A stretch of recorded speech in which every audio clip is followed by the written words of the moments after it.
ভাই যদি ভাইয়ের সাথে বেঈমানি করে, ভাই যদি ভাইয়ের হক আদায় না করে, ভাই যদি ভাইয়ের নিমক হারামি করে, কষ্ট দেয়, সম্পর্ক ছিন্ন করে, আল্লাহর জমিনের সবচেয়ে পাপিষ্ঠ মানুষগুলোর ভিতরে একটি এই লোক। কারণ হাদিসে কুদসিতে আছে, আল্লাহ রাব্বুল আলামিন বলেছেন, যে ব্যক্তি আত্মীয়তার বন্ধনকে ছিন্ন করে আল্লাহ তাআলা তাকে ছিন্ন করে ফেলবেন, আল্লাহ তাকে ছিঁড়ে ফেলবেন। মান কাতাআ কাতাআহুল্লাহ।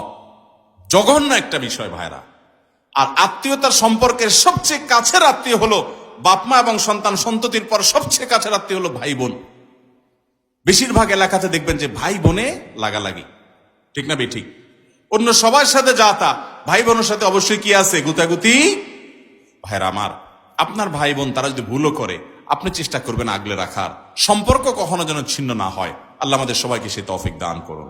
আত্মীয়তার সম্পর্ক রক্ষা করা সুন্নত না নফল না মুস্তাহাব? হুজুর বলে ফরজ, আপনারা বলেন সুন্নত মুস্তাহাব। বেশিরভাগ লোক সুন্নত মুস্তাহাব বলতেছে। অবশ্য এখন গণতন্ত্র অনুযায়ী তো সুন্নত মুস্তাহাব হয়। সুন্নত মুস্তাহাব জয়যুক্ত হয়েছে, সুন্নত মুহাব্বত জয়যুক্ত হয়েছে। ভাইরা আমার, আত্মীয়তার সম্পর্ক রক্ষা করা ফরজ। এই যে আপনারা সুন্নত মুস্তাহাব বলছেন, অনেকে জানেনও না আত্মীয়তার সম্পর্ক রক্ষা করা কি। এখন আপনি বলবেন, আমি তো রাখতে চাই, উনি তো এক হাতিকে তালি বাজে, উনি তো ভালো করতে চায় না। এই প্রশ্নটাই হুবহু এক সাহাবী করেছেন নবী সাল্লাল্লাহু আলাইহি ওয়াসাল্লাম, ইয়া রাসূলুল্লাহ, আমি তো আমার আত্মীয়ের সাথে সুসম্পর্ক বজায় রাখতে চাই, কিন্তু সে তো আমাকে ক্ষতি করে, সে তো আমার সাথে সম্পর্ক বজায় রাখতে চায় না। নবী সাল্লাল্লাহু আলাইহি ওয়াসাল্লাম বলেছেন, তুমি যা বলেছো সেটা যদি সত্য হয়, তাহলে তো সে কপাল পোড়া, সে তোমার সাথে সম্পর্ক নষ্ট করে খারাপ কাজ করছে। তবে মনে রাখবে, লাইসাল ওয়াসিলু বিল মুকাফি।